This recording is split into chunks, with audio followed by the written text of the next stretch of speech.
Cement ಮರಳು ಏನೂ ಇಲ್ಲದೇ ಸೊ ಪ್ಲಾಸ್ಟಿಂಗ್ ಮಾಡೋದು. ಓಕೆ, ಹೊಸದು ಏನಾದ್ರು ಟೆಸ್ಟ್ ಮಾಡಬೇಕು, ಟ್ರೈ ಮಾಡಬೇಕು ಅಂತ ಒಂದು.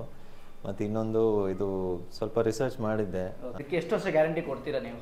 ಇದು ಲೈಫ್ ಟೈಮ್ ಗ್ಯಾರಂಟಿ ಇದೆ. ಫಿನಿಶಿಂಗ್ ಚೆನ್ನಾಗಿ ಬರುತ್ತೆ ಮತ್ತು ಕ್ವಾಲಿಟಿ ಪ್ರೀಮಿಯಂ ಕ್ವಾಲಿಟಿ ಬರುತ್ತೆ, ನೀವೇ ನೋಡ್ತಿರ್ಬೋದು. ಚೆನ್ನಾಗಿದೆ ತುಂಬಾ. ಸೊ ಇದು ಸಿಮೆಂಟ್ ಪ್ಲಾಸ್ಟಿಂಗಲ್ಲಿ ಈ ಥರ ಫಿನಿಶಿಂಗ್ ಬರೋ ಚಾನ್ಸೇ ಇಲ್ಲ. ಇದೊಂಥರ ಹೊಸ ಆವಿಷ್ಕಾರ ಇದೆ. ಹೊಸ ಪ್ರಾಡಕ್ಟ್ ಅಲ್ವಾ, ನಿಮಗೆ ಸ್ಟಾರ್ಟಿಂಗಲ್ಲಿ ಭಯ ಆಯ್ತಾ ಅಥವಾ ಇದು ಹೇಗೆ ಬರುತ್ತೋ ಏನೋ ಅನ್ನೋ ರೀತಿ ಏನಾದ್ರು ಆಯ್ತಾ ಹೇಗೆ? ಭಯ ಆಬ್ವಿಯಸ್ಲಿ ಇತ್ತು. ಇದು ಮಣ್ಣಿಂದು ಇಟ್ಟಿಗೆ ಆದರೂ ಪರವಾಗಿಲ್ಲ, ಮತ್ತು ಸಿಮೆಂಟ್ ಇಟ್ಟಿಗೆ ಆದರೂ ಪರವಾಗಿಲ್ಲ. ಜಸ್ಟ್ ಇಬ್ಬರೇ ಮಾಡ್ತಾ ಇರೋದು ಕೆಲಸ, ಒಬ್ಬ ಮೇನ್ ವರ್ಕರು, ಒಬ್ಬ ಹೆಲ್ಪರು. ಸೊ ಇವರೇ ಜಸ್ಟ್ 1 ಮಂತಲ್ಲಿ ಆಲ್ಮೋಸ್ಟ್ ಫಿನಿಶಿಂಗ್ ಬಂದಿದೆ. ಲೇಬರ್ ಕೂಡ ಜಾಸ್ತಿ ಬೇಕು ಅಂತ ಏನಿಲ್ಲ ಅಲ್ವಾ? ಜಾಸ್ತಿ ಬೇಕು ಅಂತಿಲ್ಲ. ಸಿಮೆಂಟ್ಗೆ ಮರಳಿಗೆ ಹೋಲಿಸ್ಕೊಂಡ್ರೆ ಖಂಡಿತ ಉಳಿಯುತ್ತಾ? ಹೌದು, ಖಂಡಿತ ಉಳಿಯುತ್ತೆ. ನಿಮ್ಮ ಆ್ಯಕ್ಚುಲಿ ನಾನು ಹೊಸದು ಅಂದ್ಕೊಂಡೆ, ಬಟ್ ನೋಡಿದ್ರೆ ಹೊರಗಡೆ ತುಂಬ ಯೂಸ್ ಮಾಡೋರು ಇದ್ದಾರೆ, ಬೇರೆ ಕಂಪ್ನೀಸು ಇದೆ, ಮತ್ತು ಇವ್ರದ್ದೇ ತುಂಬ ಟೈಮಿಂದ ಮಾಡ್ತಾ ಇದ್ದಾರೆ. ಅಂದರೆ ಒಂದು ವಾರದಲ್ಲಿ ಮುಗಿಸ್ಬಿಡ್ಬೋದು.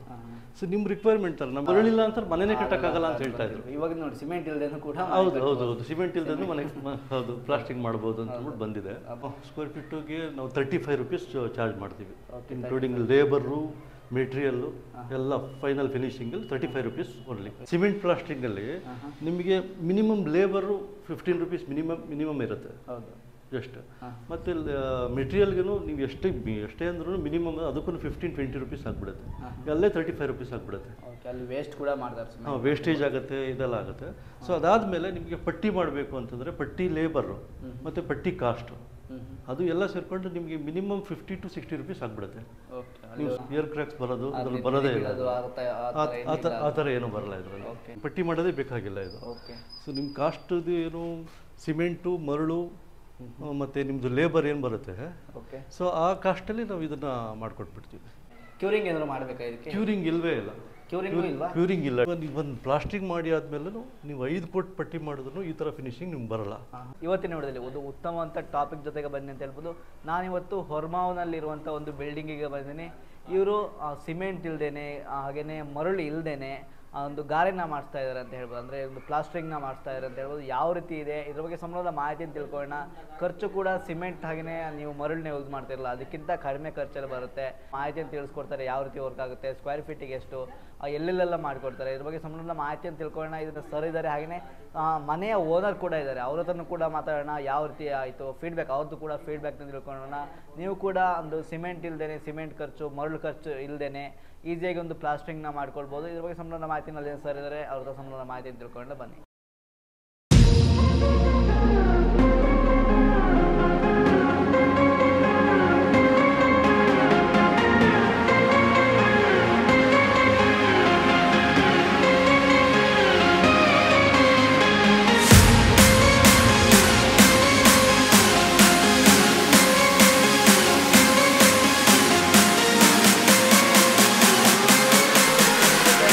ಇಂಟೀರಿಯರ್ನ ಶಿವಣ್ಣ ಅವರು ನಮಗಿದ್ದಾರೆ. ಸರ್ ನಮಸ್ತೆ. ನಮಸ್ತೆ ಸರ್, ಮೊದಲನೇದಾಗಿ ನಿಮ್ಮ ಬಗ್ಗೆ ಏನೇ ನಿಮ್ಮ ಕಂಪ್ನಿ ಬಗ್ಗೆ ನಮ್ಮ ವೀಕ್ಷಕರಿಗೆ ತಿಳಿಸ್ಕೊಡಿ ಸರ್. ಸರ್ ನಾವು SS ಇಂಟೀರಿಯರ್ ಅಂತ ಅಂದ್ಬಿಟ್ಟು ಸೊ ನಾವು ಜಿಪ್ಸಮ್ ಪ್ಲಾಸ್ಟಿಂಗ್ ಮಾಡ್ತೀವಿ. ಓಕೆ. ಸೊ ಜಿಪ್ಸಮ್ ಪ್ಲಾಸ್ಟಿಂಗ್ ಅಂತಂದರೆ ಇದೊಂಥರ ಹೊಸ ಆವಿಷ್ಕಾರ ಇದೆ ಆ್ಯಕ್ಚುಲಿ ಇದರಲ್ಲಿ ಕನ್ಸ್ಟ್ರಕ್ಷನ್ ಫೀಲ್ಡಲ್ಲಿ. ಏನು ಅಂದರೆ ಸಿಮೆಂಟು ಮರಳು ಏನೂ ಇಲ್ಲದೇ ಸೊ ಪ್ಲಾಸ್ಟಿಂಗ್ ಮಾಡೋದು. ಓಕೆ, ಸಿಮೆಂಟು ಮರಳು ಇಲ್ಲದೇ ಪ್ಲಾಸ್ಟಿಂಗ್ ಮಾಡ್ಬೋದು. ಓಕೆ, ಎಷ್ಟು ವರ್ಷದಿಂದ ನೀವು ಫೀಲ್ಡಲ್ಲಿ ಇದ್ದೀರಾ ಸರ್? ಸೊ ನಾವು ಇದು ಇಂಟೀರಿಯರ್ ಫೀಲ್ಡಲ್ಲಿ ಆಲ್ಮೋಸ್ಟ್ 20 ಇಯರ್ಸಿಂದ ಇದ್ದೀನಿ. ಬಟ್ ಇದು ಜಿಪ್ಸಮ್ ಪ್ಲಾಸ್ಟಿಂಗ್ ಎಲ್ಲ ಇವಾಗ ಸ್ಟಾರ್ಟ್ ಆಗಿರೋದು, 2-3 ಇಯರ್ಸಿಂದ ಸ್ಟಾರ್ಟ್ ಆಗಿರೋದು. ಬಟ್ ಇದೆಲ್ಲ ಕಂಪ್ನಿಗಳಲ್ಲಿ ತುಂಬ ವರ್ಷದಿಂದ ನಡೀತಾ ಇದೆ. ಈ ಬ್ರಿಗೇಡ್ ಕಂಪ್ನಿ, ಪೂರ್ವಾಂಕರ ಆ ಥರದ ಕಂಪ್ನಿಗಳಲ್ಲಿ. ಈ ರೀಟೈಲ್ ಇದರಲ್ಲಿ ಇವಾಗ ಒಂದು 2-3 ಇಯರ್ಸಿಂದ ಇಂಟ್ರೊಡ್ಯೂಸ್ ಆಗಿದೆ. ಓಕೆ, ಇದ್ರ ಬಗ್ಗೆ ಸಂಬಂಧದ ಮಾಹಿತಿ ನಮಗೆ ತಿಳಿಸ್ಕೊಡ್ಬೋದಾ? ಹಾಂ, ಡೆಫಿನೆಟಾಗಿ. ಇದು ಫಿನಿಶಿಂಗ್ ಯಾವ ರೀತಿ ಬರುತ್ತೆ ಅಂತ ನಮ್ಮ ವೀಕ್ಷಕರು ತಿಳಿಸ್ಕೊಟ್ಬಿಡಿ ಸರ್. ಏನು ಅಂತಂದರೆ ಇದು ಮಣ್ಣಿಂದು ಇಟ್ಟಿಗೆ ಆದರೂ ಪರವಾಗಿಲ್ಲ, ಮತ್ತು ಸಿಮೆಂಟ್ ಇಟ್ಟಿಗೆ ಆದರೂ ಪರವಾಗಿಲ್ಲ. ನೋಡಿ ಈ ಥರ ಇರುತ್ತೆ ಬಿಫೋರ್ ಪ್ಲಾಸ್ಟಿಂಗ್. ಇದು ನಮ್ಮದು ಜಿಪ್ಸಮ್ ಪ್ಲಾಸ್ಟಿಂಗ್ ಈ ಥರ ಇರುತ್ತೆ. ಸೊ ಅವಾಗ ಏನು ಮಾಡ್ತೀವಿ ಅಂತಂದರೆ ನಾವು ಎಲ್ಲಾದರೂ ಪ್ಲಮ್ ಲೆವೆಲ್ಗೆ ಈ ಥರ ಬುಲ್ ಮಾರ್ಕ್ ಮಾಡ್ಕೊತೀವಿ. ಓಕೆ, ಬುಲ್ ಮಾರ್ಕ್ ಮಾಡಿಕೊಂಡು ಸೊ ಇದನ್ನು ಜಿಪ್ಸಮನ್ನು ಅಪ್ಲೈ ಮಾಡ್ತೀವಿ. ಓಕೆ, ಜಿಪ್ಸಮ್ನ ಅಪ್ಲೈ ಮಾಡಿದಾಗ ಇದು ಒಂದು 2-3 ಕೋಟ್ ಬರುತ್ತೆ. ಇದು ಒಂದಾದ್ಮೇಲೆ ಫೈನಲ್ ಆಗಿ ಈ ಥರ ಬರುತ್ತೆ. ಓಕೆ, ಫೈನಲಿ ಈ ರೀತಿ ಆಗುತ್ತೆ. ಈ ಇಷ್ಟು ನೀಟಾಗಿ ಫಿನಿಶಿಂಗ್ ಆಗಿಬಿಡುತ್ತೆ. ಹೌದು ಹೌದು. ಈ ಫಿನಿಶಿಂಗ್ ಏನು ಅಂತಂದರೆ ನೀವು ಕೈ ಬಿಟ್ಟು ನೋಡಿಬೋದು, ಫುಲ್ ಸ್ಮೂತ್ ಇದೆ. ಸ್ಮೂತ್ ಇದೆ, ಫುಲ್ ಸ್ಮೂತ್ ಇದೆ. ಸ್ಮೂತ್ ಇದೆ ಫುಲ್. ನೀವೊಂದು ಪ್ಲಾಸ್ಟಿಂಗ್ ಮಾಡಿ ಆದಮೇಲೆ ನೀವು 5 ಫುಟ್ ಪಟ್ಟಿ ಮಾಡಿದ್ರು ಈ ಥರ ಫಿನಿಶಿಂಗ್ ನಿಮ್ಗೆ ಬರಲ್ಲ. ಇದಕ್ಕೆ ಪಟ್ಟಿ ಮಾಡಬೇಕು ಅಂತ ಇದೆಯಾ? ಪಟ್ಟಿ ಮಾಡಬೇಕಾಗಿಲ್ಲ. ಪಟ್ಟಿ ಏನು ಬೇಡ, ಡೈರೆಕ್ಟಾಗಿ ವಾಲ್ಗೆ ಜಸ್ಟ್ ಒಂದು ಇಟ್ಕೆನ ಫಿಟ್ ಮಾಡಿದ ಮೇಲೆ ಡೈರೆಕ್ಟಾಗಿ ಇದನ್ನ ಇದು ಮಾಡ್ಬೋದಲ್ವಾ? ಹಾಂ, ಡೈರೆಕ್ಟಾಗಿ ನೀವು ಇದ್ರ ಮೇಲ್ಗಡೆ ಪ್ರೈಮರ್ ಹೊಡೆದ್ಬಿಟ್ಟು ಪೇಂಟ್ ಮಾಡ್ಕೋಬೋದು. ನಿಮ್ಗೆ ಯಾವ್ದು ಬೇಕಾಗುತ್ತೆ, ನಿಮ್ಗೆ ಯಾವ ಕಲರ್ ಇಷ್ಟ ಆಗುತ್ತೆ ಅದು ಮಾಡ್ಕೋಬೋದು. ಪೇಂಟ್ ಏನಾದರೂ ಬಿಟ್ಟೋಗುತ್ತೆ ಆ ರೀತಿ ಏನಾದರೂ ಇದೆಯಾ? ಇಲ್ಲ ಪೇಂಟ್ ಏನು ಬಿಟ್ಟೋಗಲ್ಲ. ಇದೇನಾದ್ರು ಕಿತ್ತೋಗೋ ರೀತಿ ಏನಾದರೂ? ಇಲ್ಲ, ಕಿತ್ತೋಗಲ್ಲ. ಇಲ್ಲ, ಅದು ಆ ಥರದ್ದು ಏನು ಪ್ರಾಬ್ಲಮ್ ಆಗಲ್ಲ. ಇದನ್ನ ಬೇಕಾದ್ರೆ ನಾವು ನೀರೆಲ್ಲ ಹಾಕ್ಬಿಟ್ಟು ತೋರಿಸ್ಬೋದು. ಓಕೆ, ನೀರು ಹಾಕ್ಬಿಟ್ಟು ತೋರಿಸ್ತೀವಿ ಇದು. ಸೊ ನೀರು ಹಾಕಿ ತೋರಿಸೋದು, ಮತ್ತು ಇದನ್ನ ಹೊಡೆದು ಸುತ್ತಿನಲ್ಲಿ ಹೊಡೆದ್ರೂ ಏನೂ ಆಗಲ್ಲ. ಅದನ್ನ ಕೊನೆಯಲ್ಲಿ ನೋಡೋಣ. ಹಾಂ. ಓಕೆ, ಇದನ್ನ ಎಲ್ಲೆಲ್ಲ ಯೂಸ್ ಮಾಡ್ಬೋದು ಸರ್? ಎಲ್ಲ ಬಿಲ್ಡಿಂಗ್ಸ್ಗಳನ್ನು, ಅಂದರೆ ಇಂಟೀರಿಯರ್ಸ್ ಮೇನ್ ಆಗಿ ಇಂಟೀರಿಯರ್ಸ್. ನಿಮ್ಗೆ ಏನಂತಂದ್ರೆ ಇಲ್ಲಿ ಇಂಟೀರಿಯರ್ ಮಾಡಿದಾಗ ನಿಮಗೆ ಪಟ್ಟಿ ಮಾಡೋದು ನಿಮಗೆ ಉಳ್ಕೊಳ್ಳುತ್ತೆ. ಓಕೆ, ನಿಮಗೆ ಕಾಸ್ಟ್ ಎಫೆಕ್ಟಿವ್ ಇಂಟೀರಿಯರ್ ಇದು ಬೇಕಾಗಿಲ್ಲ, ನಿಮ್ಗೆ ಪಟ್ಟಿ ಮಾಡೋದೇ ಬೇಕಾಗಿಲ್ಲ ಇದು. ಓಕೆ. ಸೊ ನಿಮ್ಮ ಕಾಸ್ಟ್ದು ಏನು ಸಿಮೆಂಟು, ಮರಳು ಮತ್ತು ನಿಮ್ಮದು ಲೇಬರ್ ಏನು ಬರುತ್ತೆ, ಓಕೆ, ಸೊ ಆ ಕಾಸ್ಟಲ್ಲಿ ನಾವು ಇದನ್ನು ಮಾಡಿಕೊಟ್ಬಿಡ್ತೀವಿ. ಓಕೆ, ಈಗ ಸಿಮೆಂಟು ಮರಳು ಅದನ್ನ ಯೂಸ್ ಮಾಡೋದು ಬೇಡ, ಡೈರೆಕ್ಟಾಗಿ ಇದರಲ್ಲೇ ಯೂಸ್ ಮಾಡಿಕೊಂಡು ಸಿಮೆಂಟ್ ಮತ್ತು ಮರಳಿನ ಕಾಸ್ಟ್ನ ಉಳಿಸ್ಬೋದು. ಹೌದು, ಖಂಡಿತವಾಗಿ. ಈಗ ಸಿಮೆಂಟ್ಗೆ ಮರಳಿಗೆ ಹೋಲಿಸ್ಕೊಂಡ್ರೆ ಖಂಡಿತ ಉಳಿಯುತ್ತಾ? ಹೌದು, ಖಂಡಿತ ಉಳಿಯುತ್ತೆ. ನಿಮಗೆ 30% ನಿಮಗೆ ಸೇವಿಂಗ್ ಆಗುತ್ತೆ. ಈಗ ಸಿಮೆಂಟ್ ಮರಳನ್ನ ಯೂಸ್ ಮಾಡೋದು ಬೇಡ, ಹಾಗಾದರೆ ಜಿಪ್ಸಮ್ ಪೌಡರ್ನ ಯೂಸ್ ಮಾಡ್ಬೋದು. ಹೌದು. ಓಕೆ, ಈಗ ಫಿನಿಶಿಂಗ್ ಅಂದರೆ ಈಗ ಎಲ್ಲಾದರೂ ಡೆಂಟ್ ಆಗೋದು, ಕಿತ್ತೋಗೋದು, ಹೋಲ್ ಬೀಳೋದು ಆ ರೀತಿ ಎಲ್ಲ ಆದರೆ ಏನು ಮಾಡಬೇಕು? ಮಳೆ ಹೊಡೆದಿರ್ತೀವಿ, ಆ ಥರ ಆದ್ರೂ ಓಕೆ. ಸೊ ನಾವು ಜಸ್ಟ್ ಅದು ಏನು ಇದಕ್ಕೇನು ಮಿಕ್ಸಿಂಗ್ ಏನಿಲ್ಲ, ಡೈರೆಕ್ಟಾಗಿ ಅದು ಪೌಡ್ರ್ ಇರುತ್ತೆ. ಅದನ್ನು ತೊಗೊಂಡು ನೀವು ಎಲ್ಲಿ ಈ ಥರ ಆಗಿರುತ್ತೆ ಅದನ್ನು ಪಟ್ಟಿ ಮಾಡಿಬಿಟ್ರೆ ಮಾಡ್ಬೋದು. ಓಕೆ, ಈಗ ಇದು ಎಷ್ಟು ದಿನದಲ್ಲಿ ಮಾಡಿಕೊಡ್ತೀರಾ ಸರ್? ಸರ್, ಇದು ಅಂತಂದರೆ ನಿಮಗೆ ತುಂಬ ಬೇಗ ಆಗಿಬಿಡುತ್ತೆ. ಓಕೆ, ಅಂದರೆ ನಮಗೆ ಇಷ್ಟು ಕೆಲಸ ಮಾಡಬೇಕು ಅಂತಂದರೆ 1 ವಾರದಲ್ಲಿ ಮುಗಿಸ್ಬಿಡ್ಬೋದು. ಸೊ ನಿಮ್ಮ ರಿಕ್ವೈರ್ಮೆಂಟ್ ಅಲ್ಲ, ನಮಗೆ ಸೈಟೆಲ್ಲ ಕ್ಲಿಯರೆನ್ಸ್ ಇದ್ದು ನೀವು ಜಾಸ್ತಿ ಜನ ಲೇಬರ್ಸ್ ಹಾಕ್ಬಿಟ್ಟು ಮಾಡಿ ಅಂತಂದರೆ ನಾವು 1 ವಾರದಲ್ಲೆಲ್ಲ ಮುಗಿಸ್ಕೊಟ್ಬಿಡ್ತೀವಿ. 1 ವಾರದಲ್ಲೇ ಮುಗಿಸ್ಕೊಡ್ಬೇಕು ಅಂದ್ರೆ ಕೂಡ ಮುಗಿಸ್ಕೊಡ್ತೀರಲ್ಲ? ಹೌದು. ಈಗ ಲೇಬರ್ಸ್ ಕಾಸ್ಟ್ ಎಲ್ಲ ಉಳಿಯುತ್ತೆ ಹಾಗಾದರೆ ಸಿಮೆಂಟ್ಗೆ ಇದಕ್ಕೆ ಹೋಲಿಸ್ಕೊಂಡ್ರೆ? ಹೌದು, ಲೇಬರ್ ಕಾಸ್ಟ್ ಉಳಿಯುತ್ತೆ. ನಾವು ಎಲ್ಲ ಇನ್ಕ್ಲೂಡಿಂಗ್ ಲೇಬರು, ಮೆಟೀರಿಯಲ್ಲು ಎಲ್ಲ ಸೇರ್ಕೊಳ್ತೀವಿ. ನೀವು ಎಲ್ಲೆಲ್ಲಿ ವರ್ಕ್ನ ಮಾಡ್ಕೊಡ್ತೀರಾ ಸರ್? ಆಲ್ಮೋಸ್ಟ್ ಎಲ್ಲ ಬೆಂಗಳೂರಲ್ಲಿ ಮಾಡ್ತೀವಿ ಎಲ್ಲ ಕಡೆನೂ. ಸೊ ಮತ್ತು ಈವನ್ ಹೊರಗಡೆನೂ ಮಾಡ್ತೀವಿ. ಹೊರಗಡೆ ನಮಗೆ ಅಂದರೆ ಆಲ್ಮೋಸ್ಟ್ ಒಂದು 100-200 ಕಿಲೋಮೀಟರ್ಸು ಡಿಸ್ಟೆನ್ಸಲ್ಲಿ ಇದ್ದರೆ ಮಾಡಿಕೊಡ್ತೀವಿ. ಇದೆಲ್ಲದು ಕೂಡ ಇದರಲ್ಲೇ ಮಾಡಿರೋದಾ? ಯಾವುದು ಇದೆಲ್ಲ ಫಿನಿಶಿಂಗ್ ಎಲ್ಲದನ್ನು? ಹಾಂ, ಹೌದು ಅಷ್ಟೂ. ಹೌದು. ಓಕೆ, ತುಂಬ ನೀಟಾಗಿ ಇದು ಮತ್ತು ಸೀಲಿಂಗ್ ಫಿನಿಶಿಂಗು ತುಂಬ ಚೆನ್ನಾಗಿದೆ. ಹೌದು. ಮಲ್ಟಿ ಸ್ಟೋರಿ ಬಿಲ್ಡಿಂಗ್ಗಳಿಗೆ ಇದ್ದಾಗ ನಿಮಗೆ ಲೋಡ್ ಕಡಿಮೆ ಆಗುತ್ತೆ ಇದು. ಸೊ ನಿಮಗೆ ಸಿಮೆಂಟು ಮತ್ತು ಸಿಮೆಂಟ್ ಪ್ಲಾಸ್ಟಿಂಗ್ ಮಾಡಬೇಕಾದ್ರೆ ಮಿನಿಮಮ್ ಅದು ಆ್ಯಕ್ಚುಲಿ 1 ಇಂಚ್ ಬೇಕಾಗುತ್ತೆ. ಅವಾಗ ಏನಾಗುತ್ತೆ ಅಂತಂದರೆ ಬಿಲ್ಡಿಂಗ್ ಮೇಲೆ ಜಾಸ್ತಿ ಲೋಡ್ ಬೀಳುತ್ತೆ. ಸೊ ಇದು ನಮ್ಮದು ಜಿಪ್ಸಮ್ ಪ್ಲಾಸ್ಟಿಂಗಲ್ಲಿ ಆಲ್ಮೋಸ್ಟ್ ಮ್ಯಾಕ್ಸಿಮಮ್ ಒಂದು 8 to 12 mm ಬರುತ್ತೆ ನಮ್ಮದು ಥಿಕ್ನೆಸ್ಸು. ತೋರಿಸ್ತೀನಿ ನೋಡಿ, ಇಷ್ಟು ಥಿಕ್ನೆಸ್ ಇರುತ್ತೆ ನಮ್ಮದು ಇಷ್ಟೇ. ಹಾಂ, okay. 8 to 12 mm, maximum 15 mm ಇರುತ್ತೆ. ಸೊ ಹಂಗಾಗಿ ನಿಮ್ಗೆ ಏನಾಗುತ್ತೆ ಅಂತಂದರೆ ಬಿಲ್ಡಿಂಗಲ್ಲಿ ಲೋಡ್ ಕಡಿಮೆ ಆಗುತ್ತೆ. ಓಕೆ, ಸಿಮೆಂಟ್ ಮರಳು ಹತ್ಕೊಂಡೆ ಸುಮಾರು ಒಂದು 2 ಇಂಚ್ ಅಷ್ಟು ದಪ್ಪ, 1 ಇಂಚಿಂತ ಜಾಸ್ತಿ ಬಂದ್ಬಿಡುತ್ತೆ ಸಿಮೆಂಟ್ ಮತ್ತು ಮರಳದು ಇದರಲ್ಲಿ. ಓಕೆ. ಆಮೇಲೆ ಏನು ಅಂದರೆ ಇದರಲ್ಲಿ ಸ್ರಿಂಕೇಜಸ್ ಏನಾಗಲ್ಲ, ಅಂದರೆ ಏರ್ ಕ್ರ್ಯಾಕ್ಸ್ ಬರೋದು ಅದರಲ್ಲಿ ಬರೋದೇ ಇಲ್ಲ. ಆ ಥರ ಏನೂ ಬರಲ್ಲ ಇದರಲ್ಲಿ. ಓಕೆ, ಕ್ಯೂರಿಂಗ್ ಏನಾದ್ರು ಮಾಡಬೇಕಾ ಇದಕ್ಕೆ? ಕ್ಯೂರಿಂಗ್ ಇಲ್ಲವೇ ಇಲ್ಲ. ಕ್ಯೂರಿಂಗ್ ಇಲ್ಲ. ಡೈರೆಕ್ಟಾಗಿ ಇವಾಗ ನೋಡಿ ಫಿನಿಶಿಂಗ್ ಆಗಿದೆ, ಒಂದು 2-3 ಡೇಸ್ ಅದು ಏನಾಗುತ್ತೆ ಅಂತಂದರೆ ಮಾಯ್ಶ್ಚರ್ ಇರುತ್ತಲ್ಲ, ಇದು ಅಬ್ಸರ್ವ್ ಮಾಡ್ಕೊಬೇಕಾಗತ್ತೆ. ಮಾಯ್ಶ್ಚರ್ ಅಬ್ಸರ್ವ್ ಆದ ತಕ್ಷಣ ಇದನ್ನು ನೀವು ಡೈರೆಕ್ಟಾಗಿ ಪೇಂಟ್ ಮಾಡಿ ಇದನ್ನ ಯೂಸ್ ಮಾಡ್ಕೊಂಡ್ರೆ ಕ್ಯೂರಿಂಗ್ ಮಾಡೋಕ್ಕೆ ತುಂಬ ಕಷ್ಟ ಆಗುತ್ತೆ. ಹೌದು. ಕ್ಯೂರಿಂಗ್ ಮಾಡೋದಕ್ಕೆ ಆಲ್ಮೋಸ್ಟ್ 15 ಡೇಸ್ ಬೇಕಾಗುತ್ತೆ ಕ್ಯೂರಿಂಗ್ ಮಾಡಬೇಕು. ತುಂಬ ಜನಕ್ಕೆ ಅರ್ಜೆಂಟ್ ಇರುತ್ತೆ, ಬೇಗ ಮನೆಯನ್ನು ಫಿನಿಶಿಂಗ್ ಮಾಡಿಕೊಡಿ ಅಂತ ಕಾರ್ಯ ಮಾಡಿದಾಗ ಕ್ಯೂರಿಂಗ್ ಮಾಡೋದಕ್ಕೆ ಕ್ಯೂರಿಂಗ್ ಮಾಡಬೇಕು. ಕೆಲವರು ಹೇಳ್ತಾರೆ ಕ್ಯೂರಿಂಗ್ ಮಾಡೋದಕ್ಕೆ ಟೈಮ್ ಬೇಕು, ಕ್ಯೂರಿಂಗ್ ಮಾಡೋಕ್ಕೆ ಟೈಮ್ ಬೇಕು. ಕೆಲವು ಕೆಲಸನೂ ಮಾಡಲ್ಲ. ಮಿನಿಮಮ್ 15 to 20 ಡೇಸ್ ಬೇಕೇ ಬೇಕು ಕ್ಯೂರಿಂಗ್ ಮಾಡೋದಕ್ಕೆ. ಕ್ಯೂರಿಂಗ್ ಮಾಡೋದಕ್ಕೆ ನೀರು ವೇಸ್ಟು ಮತ್ತು ಕ್ಯೂರಿಂಗ್ ಕರೆಕ್ಟಾಗಿ ಮಾಡಬೇಕು. ಇಲ್ಲ ಅಂತಂದ್ರೆ ಏನಾಗುತ್ತೆ, ಕ್ರ್ಯಾಕ್ ಬಂದ್ಬಿಡುತ್ತೆ. ಸಿಟಿ ಕಡೆ ಇದ್ರೆ ನೀರಿಗೂ ಪ್ರಾಬ್ಲಮ್ ಆಗುತ್ತೆ. ಅವ್ರಿಗೆ ಲೇಬರು ಕರೆಕ್ಟಾಗಿ ನಾವೆಲ್ಲೋ ಹೇಳ್ಬಿಟ್ಟು ಹೋಗಿರ್ತೀವಿ, ಕರೆಕ್ಟಾಗಿ ಕ್ಯೂರಿಂಗ್ ಮಾಡಲ್ಲ. ಅವಾಗ ಏನಾಗುತ್ತೆ ಅಂದರೆ ಕ್ರ್ಯಾಕ್ಸ್ ಬರೋದು, ಅದೆಲ್ಲ ಪ್ರಾಬ್ಲಮ್ ಆಗುತ್ತೆ. ಸೊ ಇಲ್ಲಿ ಆ ಥರದ್ದು ಒಂದು ದಿನನೂ ಕ್ಯೂರಿಂಗ್ ಅವಶ್ಯಕತೆನೇ ಇಲ್ಲ. ಒಂದಿನೂ ಬೇಡ, ಒಂದಿನೂ ಇಲ್ವೇ ಇಲ್ಲ. ಓಕೆ, ಇದು ವೈಟ್ ಕಲರಲ್ಲೇ ಬರುತ್ತೆ ಅಥವಾ ಪೇಂಟ್ ಮಾಡಿರುತ್ತೆ ಸರ್? ಇದು ಹೇಗೆ? ಇದಿಲ್ಲ, ವೈಟ್ ಕಲರಲ್ಲೇ ಇರುತ್ತೆ. ವೈಟಲ್ಲೇ ಇರುತ್ತೆ. ಇವಾಗ ನಿಮಗೆ ಯಾವ ಕಲರ್ ಬೇಕು ಆಮೇಲೆ ಇದ್ರ ಮೇಲ್ಗಡೆ ಪೇಂಟ್ ಮಾಡ್ಕೊಬೋದು. ಪೇಂಟ್ ಕೂಡ ನೀಟಾಗಿ ಕೂರುತ್ತೆ. ಹೌದು ಹೌದು ಪೇಂಟಿಂಗ್ ಎಲ್ಲ ತುಂಬ ಚೆನ್ನಾಗಿ ಇದಾಗುತ್ತೆ. ಓಕೆ, ಇದಕ್ಕೆ ಎಷ್ಟು ವರ್ಷ ಗ್ಯಾರಂಟಿ ಕೊಡ್ತೀರಾ ನೀವು? ಇದು ಲೈಫ್ ಟೈಮ್ ಗ್ಯಾರಂಟಿ ಇದೆ. ಲೈಫ್ ಟೈಮ್ ಗ್ಯಾರಂಟಿ ಇದೆ ನಮ್ಮದು. ಓಕೆ, ಅಷ್ಟೊಂದು ಚೆನ್ನಾಗಿದೆ. ಹೌದು ಹೌದು. ಈಗ ನಾವು ಅಷ್ಟು ಮನೆಯ ಓನರ್ ಹತ್ರ ಮಾತಾಡ್ಬೋದಾ, ಕೇಳ್ಬೋದು? ಡೆಫಿನೆಟ್ ಆಗಿ ಶೋರ್ ಅದನ್ನು ಕೂಡ ಕೊನೆದಾಗ ತಿಳಿಸ್ಕೊಡ್ತೇವೆ ವೀಕ್ಷಕರೇ, ಕೊನೆ ತನಕ ವಿಡಿಯೋ ನೋಡಿ. ಸರ್, ಈಗ ಇದನ್ನ ಮಾಡಲಿಕ್ಕೆ ಸಿಮೆಂಟ್ ಹೋಲಿಸ್ಕೊಂಡ್ರೆ ಕಡಿಮೆ ಆಗುತ್ತೆ ಅಂತ ಹೇಳಿದ್ರೆ ಕಾಸ್ಟ್ ವೈಸ್ ಎಷ್ಟು ರೂಪಾಯಿಂದ ಮಾಡಿಕೊಡ್ತೀರಾ? ಯಾವ ರೀತಿ ಸ್ಕ್ವೇರ್ ಫೀಟ್ ಅಥವಾ ಯಾವ ರೀತಿ? ಹೌದು, ನಾವು ಸ್ಕ್ವೇರ್ ಫೀಟ್ ಲೆಕ್ಕ ಮಾಡೋದು ಆ್ಯಕ್ಚುಲಿ. ಸ್ಕ್ವೇರ್ ಫೀಟು ನಾವು 35 ರುಪೀಸ್ ಚಾರ್ಜ್ ಮಾಡ್ತೀವಿ, ಇನ್ಕ್ಲೂಡಿಂಗ್ ಲೇಬರು, ಮೆಟೀರಿಯಲ್ಲು ಎಲ್ಲ ಫೈನಲ್ ಫಿನಿಶಿಂಗಲ್ಲಿ 35 ರುಪೀಸ್ ಓನ್ಲಿ. ಎಲ್ಲದು ಕೂಡ ನಿಮ್ಮದೇ, ಲೇಬರ್ನಿಂದೇ, ಮೆಟೀರಿಯಲ್ ಎಲ್ಲದು ಮಾಡಿಕೊಡ್ತೀರಾ? ಹೌದು 35 ರುಪೀಸ್.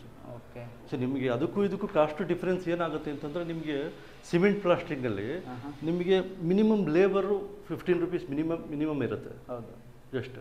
ಮತ್ತು ಮೆಟೀರಿಯಲ್ಗೂ ನೀವು ಎಷ್ಟೇ ಅಂದ್ರೂ ಮಿನಿಮಮ್ ಅದಕ್ಕೂ 15-20 ರುಪೀಸ್ ಆಗಿಬಿಡುತ್ತೆ. ಅಲ್ಲೇ 35 ರುಪೀಸ್ ಆಗಿಬಿಡುತ್ತೆ. ಅಲ್ಲಿ ವೇಸ್ಟ್ ಕೂಡ ಮಾಡ್ತಾರೆ. ವೇಸ್ಟೇಜ್ ಆಗುತ್ತೆ, ಇದೆಲ್ಲ ಆಗುತ್ತೆ. ಸೊ ಅದಾದಮೇಲೆ ನಿಮಗೆ ಪಟ್ಟಿ ಮಾಡಬೇಕು ಅಂತಂದರೆ ಪಟ್ಟಿ ಲೇಬರು ಮತ್ತು ಪಟ್ಟಿ ಕಾಸ್ಟು ಅದು ಎಲ್ಲ ಸೇರಿಕೊಂಡು ನಿಮಗೆ ಮಿನಿಮಮ್ 50 to 60 ರುಪೀಸ್ ಆಗಿಬಿಡುತ್ತೆ. ನೀವು ಸಿಮೆಂಟ್ ಪ್ಲಾಸ್ಟಿಂಗಲ್ಲಿ ಆಲ್ಮೋಸ್ಟ್ ಒಂದು 50% ಮಿನಿಮಮ್ 30% ಅಂತೂ 30% ನಿಮಗೆ ಸೇವಿಂಗ್ ಆಗುತ್ತೆ. ಓಕೆ. ಇದು ಕೂಲ್ ಇರುತ್ತಾ ಹೇಗೆ? ಹೌದು, ಇದು ಏನು ಅಂತಂದರೆ ಸಮ್ಮರಲ್ಲಿ ನಿಮಗೆ ಆಲ್ಮೋಸ್ಟ್ 3 to 4 ಡಿಗ್ರೀಸ್ ನಿಮಗೆ ಕೂಲಿಂಗ್ ಎಫೆಕ್ಟ್ ಇರುತ್ತೆ. ಓಕೆ, ಹಾಗಾದರೆ ತುಂಬ ಚೆನ್ನಾಗಿದೆ. ಒಂದು ಹೊಸದಾಗಿ ಮನೆ ಕಟ್ಸ್ಕೊಳ್ಬೇಕು, ಗಾರೆ ಮಾಡಬೇಕು ಅಂತ ಅನ್ಕೊಂತೀವಿ, ಇದಕ್ಕೆ ಹೋಗೋದು ಬೆಸ್ಟ್ ಅಂತ? ಹೌದು ಡೆಫಿನೆಟ್ ಆಗಿ. ಯಾಕೆಂದರೆ ಇನ್ನು ಫ್ಯೂಚರ್ಲಿ ಅದೇನೆ. ಯಾಕೆಂದರೆ ಹಿಂದೆ ಎಲ್ಲ ನೋಡಿ ನಿಮಗೆ ಗೊತ್ತಿದೆ, ಏನಂದ್ರೆ ಮರಳಿಲ್ಲದೆ ಇದ್ರೆ ಮನೆಯೇ ಕಟ್ಟಕ್ಕಾಗಲ್ಲ ಅಂತ ಹೇಳ್ತಾ ಇದ್ರು. ಸೊ ಮರಳು ಸಿಗ್ತಾ ಇಲ್ಲ, ಮರಳು ಹೋಯ್ತು. ಇವಾಗ ಪಿ ಸ್ಯಾಂಡು ಎಮ್ ಸ್ಯಾಂಡು ಬಂದ್ಬಿಟ್ಟಿದೆ. ಸೊ ಹಂಗಾಗಿ ಇವಾಗ ಏನಾಗಿದೆ ಅಂತಂದ್ರೆ ಸ್ಟ್ರಾಂಗ್ ಇರುತ್ತಾ ಅದಿರುತ್ತಾ ಏನೋ ಅಂತ ಅಂದ್ಬಿಟ್ಟು ಎಲ್ಲ ಹೇಳ್ತಿರ್ತಾರೆ.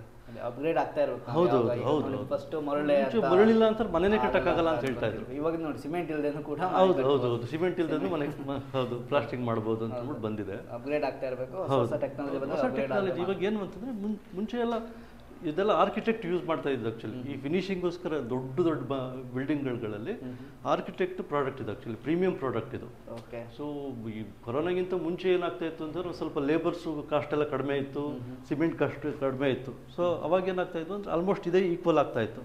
ಇವಾಗ ಏನಾಗಿದೆ, ತುಂಬ ಲೇಬರ್ ಕಾಸ್ಟ್ ಜಾಸ್ತಿ ಆಗಿಬಿಟ್ಟಿದೆ ಸಿಮೆಂಟ್ದು, ಮತ್ತು ಇವನ್ ಸಿಮೆಂಟ್ ಕಾಸ್ಟು ಜಾಸ್ತಿ ಆಗಿದೆ. ಹಾಗಾಗಿ ಇವಾಗ ಇದು ಜಿಪ್ಸಮ್ದು ಕಡಿಮೆ ಆಗಿದೆ ಕಾಸ್ಟ್ ವೈಸ್. ಅದಕ್ಕೆ ಬೇಡಿಕೆ ಜಾಸ್ತಿ ಆಗ್ತಾ ಇದೆ. ಹೌದು. ನಾವು ಯಾಕೆ ಬಳಸಬೇಕು ಒಂದ್ಸರಿ ಹೇಳೋದಾದ್ರೆ, ವೀಕ್ಷಕರು ಹೇಳೋದು ಯಾಕೆ ಇದನ್ನ ಬಳಸಬೇಕು? ನಾವು ಯಾಕೆ ಬಳಸಬೇಕು ಅಂತಂದರೆ ಇಂಟೀರಿಯರ್ ಅಂತಂದರೆ ಮೇಯ್ನಾಗಿ ನಿಮಗೆ ಬಿಲ್ಡಿಂಗಲ್ಲಿ ಯಾವಾಗಲೂ ಇಂಟೀರಿಯರ್ ತುಂಬ ಫಿನಿಶಿಂಗ್ ನೋಡ್ತೀವಿ. ಈಗ ನಾವು ಜಸ್ಟ್ ನೋಡಿ, ಈಗ ಬೇರೆ ವುಡ್ಡು ಸ್ಟ್ರಾಂಗ್ ಇರೋದು, ಬೇರೆ ವುಡ್ಗಳು ಏನೇ ಸ್ಟ್ರಾಂಗ್ ಇದ್ರೂ ನಾವೇನಕ್ಕೆ ಟೀಕ್ ವುಡ್ಗೆ ಹೋಗ್ತೀವಿ ಹೇಳಿ? ಟೀಕ್ ವುಡ್ಡಲ್ಲಿ ಅದ್ರ ಫಿನಿಶಿಂಗ್ ತುಂಬ ಚೆನ್ನಾಗಿ ಬರುತ್ತೆ. ಅದಕ್ಕೋಸ್ಕರ ಈ ಬೇರೆ ವುಡ್ಗಳು ಅದಕ್ಕಿಂತ ಸ್ಟ್ರಾಂಗ್ ಇದ್ರು ಇವನ್ ಅದಕ್ಕೆ ಬದಲಾಗಿ ಕಬ್ಬಿಣದ್ದು ಆ್ಯಕ್ಚುಲಿ ಸ್ಟ್ರಾಂಗ್ ಅಂತ ಬೇಕಾದ್ರೆ ಕಬ್ಬಿಣದ್ದು ಯಾಕೆ ಯೂಸ್ ಮಾಡ್ಬೋದು. ಸೊ ಕಬ್ಬಿಣದ ಕಿಟಕಿಗಳೆಲ್ಲ ಯೂಸ್ ಮಾಡ್ಬೋದು. ಯಾರು ಯೂಸ್ ಮಾಡ್ತಾರೆ? ಸೊ ಏನಕ್ಕೆ ಅಂದರೆ ಫಿನಿಶಿಂಗೋಸ್ಕರ. ಸೊ ಅದಕ್ಕೋಸ್ಕರ ಈ ಥರ ಫಿನಿಶಿಂಗ್ ಬೇಕು ಅಂತಂದರೆ ಈ ಪ್ರಾಡಕ್ಟ್ ಹೋಗಬೇಕು. ಓಕೆ ಸರ್, ನಮ್ಗಾಗಲೇ ನೀರು ಹಾಕಿದ್ರು ಕೂಡ ಏನಾಗಲ್ಲ ಅಂತ ಹೇಳಿದ್ರೆ ನೀರು ಹಾಕಿ ತೋರಿಸ್ಬೋದು ಹಾಗಾದರೆ? ಖಂಡಿತವಾಗಿ ನೀರು ಹಾಕಿ ತೋರಿಸ್ತೀವಿ. ಈಗ ಪಾನಿಲಿಕ್ಕೆ ಓಕೆ, ನೀರು ಹಾಕಿದ್ರೆ ಕೂಡ ನೋಡಿ ಇದು ಏನಾಗುತ್ತೆ ಅಂತಂದರೆ ಇದು ಡ್ರೈ ಆಗೋ ತನಕ ಇದು ಡ್ರೈ ಆಗುತ್ತೆ ಅಷ್ಟೇ. ಓಕೆ, ಇದು ಈಗೇನೇ ಇರುತ್ತೆ, ಏನು ಇಲ್ಲ ಆ ಥರ ಏನು ಆಗಲ್ಲ. ಫೈರ್ ಪ್ರೂಫ್ ಏನಾದ್ರು ಇದೆಯಾ ಸರ್? ಇದು ಹೇಗೆ? ಹೌದು, ಫೈರ್ ಪ್ರೂಫ್. ಓಕೆ, ಕೂಲ್ ಇರುತ್ತೆ ಯಾವಾಗಲೂ. ಹೌದು. ಕಲರ್ ಒಣಗಿದ್ಮೇಲೆ ನೀಟಾಗಿ ನಾರ್ಮಲ್. ಇದು ಏನಾಗುತ್ತೆ, ಇದು ಇದೇ ಥರ ಬಂದ್ಬಿಡುತ್ತೆ. ಅದೆಲ್ಲ ಮಾಯಿಶ್ಚರ್ ಎಲ್ಲ ಅಬ್ಸರ್ವ್ ಆದಮೇಲೆ ಇದೇ ಥರ ಬಂದ್ಬಿಡುತ್ತೆ. ಈಗ ಪೌಡ್ರ್ ಯಾವ ರೀತಿ ಇದೆ, ಅದನ್ನ ಯಾವ ರೀತಿ ಮಿಕ್ಸ್ ಮಾಡ್ಕೊಳ್ಳೋದು ಅಂತ ತೋರಿಸ್ಕೊಡ್ತೀನಿ. ಪೌಡರ್ ನೋಡಿ, ಇದೇ ಪೌಡರ್ದು. ಓಕೆ, ಇದು ಪಾನಿ ಹಾಕಿ ಮಿಕ್ಸ್ ಕರ್ದು. ಓಕೆ, ಇದು ನಾರ್ಮಲ್ ನೀರಿಗೆ ಅಷ್ಟೇ ಮಿಕ್ಸ್ ಮಾಡಿದ್ರೆ? ಹೌದು. ನಾರ್ಮಲ್ ನೀರಿಗೆ ಮಿಕ್ಸ್ ಮಾಡೋದಷ್ಟೇ. ಓಕೆ, ಇಂತಿಷ್ಟೇ ಪ್ರಮಾಣ ಮಿಕ್ಸ್ ಮಾಡ್ಬೇಕಂತ ಅದು ನಿಮ್ಗೆ ಗೊತ್ತಿರುತ್ತೆ? ಅದು ಇವ್ರಿಗೆ ಗೊತ್ತಿರುತ್ತೆ, ಲೇಬರ್ಸ್ಗೆ ಗೊತ್ತಿರುತ್ತೆ, ಅದನ್ನು ಮಾಡಬೇಕು. ಸೊ ಇವಾಗ ನಿಮ್ಗೆ ಏನಾಗುತ್ತೆ ಅಂತಂದರೆ, ಈ ಸಿಮೆಂಟ್ ಪ್ಲಾಸ್ಟ್ರಿಂಗಲ್ಲಿ ಏನಾಗುತ್ತೆ, ಇದರಲ್ಲೆಲ್ಲ ಸಿಮೆಂಟ್ ಪ್ಲಾಸ್ಟ್ರಿಂಗಲ್ಲಿ ಜಾಸ್ತಿ ಅನ್ಸ್ಕಿಲ್ಡ್ ಲೇಬರ್ಸೇ ಜಾಸ್ತಿ ಇರೋದು. ಅದು ಮೆಜರ್ಮೆಂಟ್ ಏನಾಗುತ್ತೆ ಅಂತಂದರೆ, ಇವಾಗ ಯಾರೂ ಇಷ್ಟು ಮರಳಿಗೆ ಇಷ್ಟು ಬಾಂಡ್ಲಿ ಸಿಮೆಂಟ್ ಹಾಕಬೇಕು ಅಂತ ಅಂದ್ಬಿಟ್ಟು ಯಾರೂ ಮಾಡ್ತಾ ಇಲ್ಲ. ಏನು ಅಂದರೆ ಜಸ್ಟ್ ಒಂದು ಮೂಟೆ ಕಟ್ ಮಾಡ್ತಾರೆ ಜಸ್ಟ್ ಮಿಕ್ಸ್ ಮಾಡ್ತಾರೆ. ಅದು ಸಮ್ಟೈಮ್ಸ್ ಮಿಕ್ಸರ್ ಕರೆಕ್ಟಾಗಿ ಆಗಲಿಲ್ಲ ಅಂತಂದ್ರೂ ಅಲ್ಲೂ ಪ್ರಾಬ್ಲಮ್ ಆಗುತ್ತೆ. ಸೊ ಇಲ್ಲಿ ಆ ಥರ ಏನಿಲ್ಲ, ಇದು ಏನಿಲ್ಲ, ಜಸ್ಟ್ ನೀರನ್ನು ಮಿಕ್ಸ್ ಮಾಡೋದು ಅಷ್ಟೇ. ನೀರು ಮಿಕ್ಸ್ ಮಾಡೋದು, ರೆಡಿ ಮಾಡಿ ಅಪ್ಲೈ ಮಾಡೋದು ಅಷ್ಟೇ. ಓಕೆ, ಈಗ ಡ್ಯಾಮೇಜ್ ಏನಾದರೂ ಆಗುತ್ತಾ? ಡ್ಯಾಮೇಜ್ ಆದರೆ ಏನು ಮಾಡೋದು? ನೋಡಿ ಇದು ನೋಡಿ, ಇದೇ ಥರ ನೀವು ಆ್ಯಕ್ಚುಲಿ ಸಿಮೆಂಟ್ದು ನೀವು ಹೊಡಿದ್ರೆ ಈ ಸೈಡಲ್ಲೆಲ್ಲ ಕ್ರ್ಯಾಕ್ ಬಂದ್ಬಿಡುತ್ತೆ. ಇದು ನೋಡಿ ಎಷ್ಟು ಹೊಡೆದ್ರೂ ಎಷ್ಟು ಹೋಲ್ ಇದೆ ಅಷ್ಟು ಮಾತ್ರ ಹೋಗುತ್ತೆ ಅಷ್ಟೇ ಹೊರತು ಬೇರೆ ಬೇರೆ ಕಡೆ ಏನು ಕ್ರ್ಯಾಕ್ ಬರಲ್ಲ. ಕ್ರ್ಯಾಕ್ ಬರಲ್ಲ. ಸಿಮೆಂಟ್ ಅಲ್ಲವರೆ ಹೌದು ಹೌದು ಹೌದು, ಓಪನ್ ಆಗಿಬಿಡುತ್ತೆ. ನೀವು ಹೊಡೆದ ತಕ್ಷಣ ಅದು ಓಪನ್ ಆಗಿಬಿಡುತ್ತೆ. ಇವಾಗ ಇದನ್ನು ಸ್ಟ್ರೆಂತ್ ನೀವು ಚೆಕ್ ಮಾಡಬೇಕು ಅಂತಂದರೆ ಇದು ಮಾಡ್ತೆ ಸ್ಟ್ರೆಂತ್ ನೋಡ್ಬೇಕಂದ್ರೆ ಮಾರೋ. ಹಾಂ ಹಾಂ, ಇದು ನೋಡಿ, ಇದು ಇಷ್ಟೇ ನೀವು ಎಷ್ಟು ಹೊಡೆದಿರ್ತೀರಾ ಅಷ್ಟು ಮಾತ್ರ ಬರುತ್ತೆ ಇದು. ಇದು ಸುತ್ತ ನೋಡಿ, ಯಾವ ಕಡೆನೂ ಕ್ರ್ಯಾಕ್ ಬರೋದಾಗಲಿ ಏನೇ ಆಗಲಿ ಏನು ಪ್ರಾಬ್ಲಮ್ ಆಗಲ್ಲ. ಆಮೇಲೆ ಈ ಥರ ಆಗಿದೆ ಅಲ್ವಾ, ಇಲ್ಲೆಲ್ಲೋ ಡೆಂಟ್ ಆಯಿತು, ಏನೋ ಬೇರೆ ಏನೋ ಮಾಡಬೇಕಾದ್ರೆ ನೀವು ಗೋಡೆ ಹೊಡೆದಿರ್ತೀರಲ್ವ, ಅದನ್ನು ಇಮ್ಮಿಡಿಯೇಟಾಗಿ ನೀವು ಬೇಕಾದರೆ ರಿಪೇರಿ ಮಾಡ್ಕೊಬೋದು. ಬೇರೆ ಮರಳು ಸಿಮೆಂಟು ಆ ಥರದ್ದು ಏನು ಬೇಕಾಗಿರಲ್ಲ.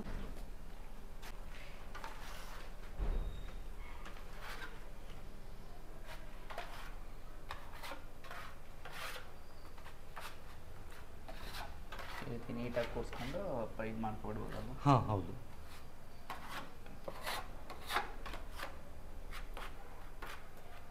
ಇದನ್ನು ಯಾರು ಬೇಕಾದರೂ ಮಾಡ್ಬೋದು ಈಸಿಯಾಗಿ. ಒಂದು ಪೇಂಟ್ರು ಇದೆಲ್ಲ ಮಾಡ್ಕೊಬೋದು. ಹೀಗಾಗಿ ಅವರೇ ಬರಬೇಕು, ಮೇಸ್ತ್ರಿನೇ ಕರೆಸ್ಬೇಕು, ಮಿಷನ್ ಕರೆಸ್ಬೇಕು ಅಂತೇನಿರಲ್ಲ. ಫಿನಿಶಿಂಗ್ ನೀಟಾಗಿ ಫಿನಿಶಿಂಗ್ ಬಂದ್ಬಿಡುತ್ತೆ. ಇದೆಲ್ಲ ಡ್ರೈ ಆದಮೇಲೆ ಸೊ ಇದಕ್ಕೆ ಮತ್ತು ಇದು ಪ್ಯಾಚ್ ಕಾಣೋದು ಆ ಥರದ್ದೇನೂ ಆಗಲ್ಲ. ಡ್ರೈ ಆದ ತಕ್ಷಣ ಇದೇ ಥರ ಫುಲ್ಲು ಎಲ್ಲ ಕಾಣು.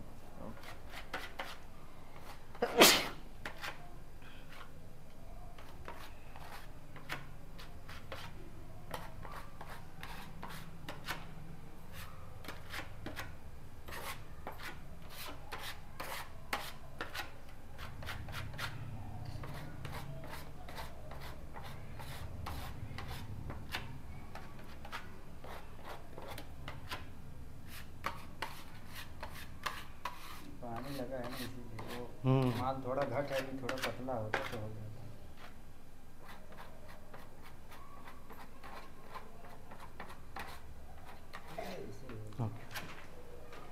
ಇದಕ್ಕೆ ನೀಟಾಗಿ ಕೂತ್ಬಿಡುತ್ತಲ್ವಾ?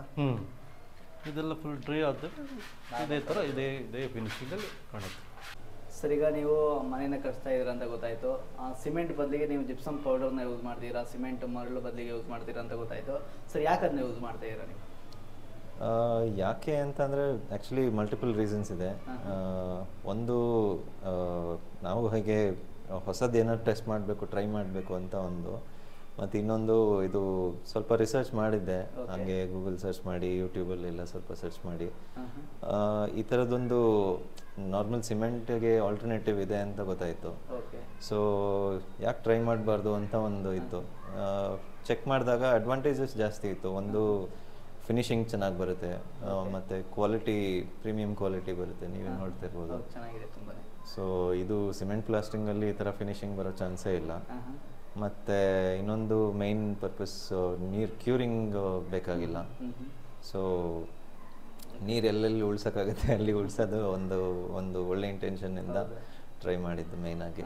ಇದೊಂಥರ ಹೊಸ ಪ್ರಾಡಕ್ಟ್ ಅಲ್ವಾ? ನಿಮಗೆ ಸ್ಟಾರ್ಟಿಂಗಲ್ಲಿ ಭಯ ಆಯಿತಾ, ಅಥವಾ ಇದು ಹೇಗೆ ಬರುತ್ತೋ ಏನೋ ಅನ್ನೋ ರೀತಿ ಏನಾದ್ರು ಆಯಿತಾ? ಹೇಗೆ ಭಯ ಆಬ್ವಿಯಸ್ಲಿ ಇತ್ತು, ಬಟ್ ಚೆಕ್ ಮಾಡಿರೋ ಇದ್ರ ರಿವ್ಯೂಸಲ್ಲಿ ಚೆಕ್ ಮಾಡಿರೋ ಇದ್ರ ಡೀಟೇಲ್ಸ್ ಪ್ರಕಾರ ಚೆನ್ನಾಗೇ ಇದೆ ನನಗೆ ಗೊತ್ತಿರೋ ಹಾಗೆ. ಓಕೆ, ಕಾಸ್ಟ್ ವೈಸ್ ಹೋಲಿಸಿದ್ರೆ ಈಗ ಸಿಮೆಂಟು ಮರಳಿಗೆ ಹೋಲಿಸ್ಕೊಂಡ್ರೆ ಇದು ಕಡಿಮೆನಾ ಹೇಗೆ? ಕಾಸ್ಟ್ ವೈಸು ಇನ್ನೂ ಫಿನಿಶಿಂಗ್ ಆಗಿ ಗೊತ್ತಿಲ್ಲ, ಬಟ್ ಹೋಗ್ತಾ ಇರೋ ಮಟ್ಟಿಗೆ ನೋಡಿದ್ರೆ ನನಗನ್ಸ್ದಂಗೆ ಕಮ್ಮಿನೇ ಇದೆ. ಎಷ್ಟು ದಿನದಲ್ಲಿ ನಿಮಗೆ ಫಿನಿಶಿಂಗ್ ಮಾಡಿಕೊಡ್ತೀವಿ ಅಂತ ಹೇಳಿದ್ದಾರೆ?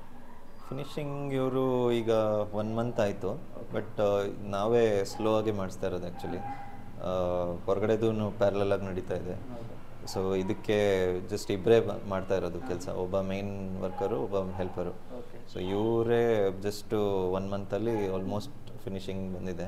ಓಕೆ, ಲೇಬರ್ ಕೂಡ ಜಾಸ್ತಿ ಬೇಕು ಅಂತ ಏನಿಲ್ಲ ಅಲ್ವಾ? ಜಾಸ್ತಿ ಬೇಕು ಅಂತಿಲ್ಲ, ಓಕೆ, ಇನ್ನು ಸಿಂಪಲ್ ಕೆಲಸನೇ ಒಂಥರ ಆ್ಯಕ್ಚುಲಿ ನೋಡೋಕ್ಕೋದ್ರೆ. ಒಂದು ಬೇಗ ಮನೇನ ಫಿನಿಶಿಂಗ್ ಮಾಡ್ಕೊಳ್ಬೇಕು ಅಂದರೆ ಇದೊಂಥರ ಬೆಸ್ಟ್ ಅಂತ ಹೇಳ್ತೀರಾ ಹೇಗೆ?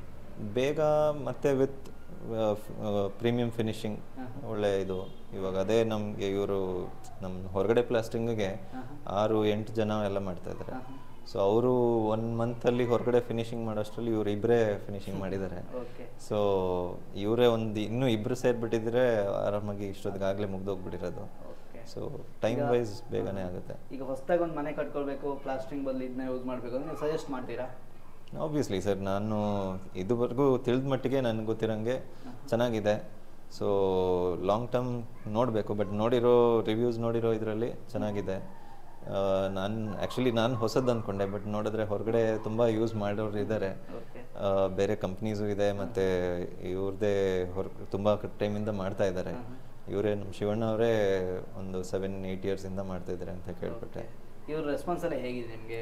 ಕರೆಕ್ಟ್ ಟೈಮಿಗೆ ಮಾಡಿಕೊಡ್ತಾರೆ ಅಥವಾ ಆ ರೀತಿ ಚೆನ್ನಾಗಿದೆಯಾ ಹೇಗೆ? ಹಾಂ, ಏನೂ ತೊಂದರೆ ಇಲ್ಲ. ಅವ್ರ ಪಾಡಿಗೆ ಅದೇ ಇವ್ರು ಬಂದಿರೋರು ಇಬ್ರು ಸುಮ್ಮನೆ ಅವ್ರ ಪಾಡಿಗೆ ಅವ್ರು ಮಾಡ್ಕೊಳ್ತಾ ಇದ್ದಾರೆ. ನಾನು ಏನು ಇಲ್ಲಿ ಹಂಗೆ ಮಾಡಿ ಹೀಗೆ ಮಾಡಿ ಅಂತ ಏನು ಹೇಳೋದೇ ಬೇಕಾಗಿಲ್ಲ.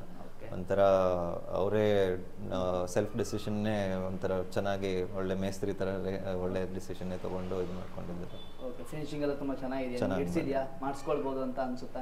ಆಬ್ವಿಯಸ್ಲಿ ಸರ್, ಮಾಡಿಸ್ಬೋದು. ತುಂಬ ಚೆನ್ನಾಗಿ ಮಾಹಿತಿನ ತಿಳಿಸ್ಕೊಟ್ರೆ ಒಂದು ಹೊಸದಾಗಿ ಮಾಡಬೇಕು ಅಂತ ಅಂದವ್ರಿಗೆ ಸಜೆಷನ್ ನೀವು ಮಾಡ್ತೀರಲ್ವಾ? Sure sure, okay 100%. ಸರಿಗ ನಮ್ಮ ವೀಕ್ಷಕರು ಇದೇ ರೀತಿ ಅಂತ ಬಿಲ್ಡಿಂಗ್ನ ಮಾಡ್ಕೋಬೇಕು, ನಾನು ಗಾರೆ ಇಲ್ದೇನೆ ಸಿಮೆಂಟ್ ಇಲ್ದೇನೆ ಪ್ಲಾಸ್ಟಿಂಗ್ನ ಮಾಡ್ಕೋಬೇಕು ಅಂತ ಅನ್ಕೊಂಡಿದ್ರೆ ನಿಮ್ಮನ್ನ ಯಾವ ರೀತಿ ಕಾಂಟ್ಯಾಕ್ಟ್ ಮಾಡ್ಬೋದು? ನಮ್ಮದು address Kumaraswamy layout, J P Nagar ಹತ್ರ, ಇಸ್ರೋ ಲೇಔಟ್ ಅಂತ ಅಂದ್ಬಿಟ್ಟು ಅಲ್ಲಿ ನಮ್ಮದು ಆಫೀಸ್ ಇದೆ. ಸೊ ಅಲ್ಲಿ ವಿಚಾರಿಸ್ಬೋದು, ಮತ್ತು ನೀವು ಎನಿ ಟೈಮ್ ಕಾಂಟ್ಯಾಕ್ಟ್ ಮಾಡಿದರೆ ನಾವೇ ನಿಮ್ಮ ಸೈಟ್ ಹತ್ರ ಬಂದ್ಬಿಟ್ಟು ವಿಸಿಟ್ ಮಾಡಿ ಸೊ ಎಲ್ಲ ನೋಡಿಕೊಂಡು ನಿಮ್ಗೆ ಕೊಟೇಶನ್ ಕೊಟ್ಟು ಸೊ ನಾವು ಕೆಲಸ ಮಾಡಿಕೊಡ್ತೀವಿ. ಓಕೆ ಸರ್, ಸಂಪೂರ್ಣ ಮಾಹಿತಿಯನ್ನು ತಿಳಿಸ್ಕೊಟ್ರೆ ಥ್ಯಾಂಕ್ ಯು ಸರ್.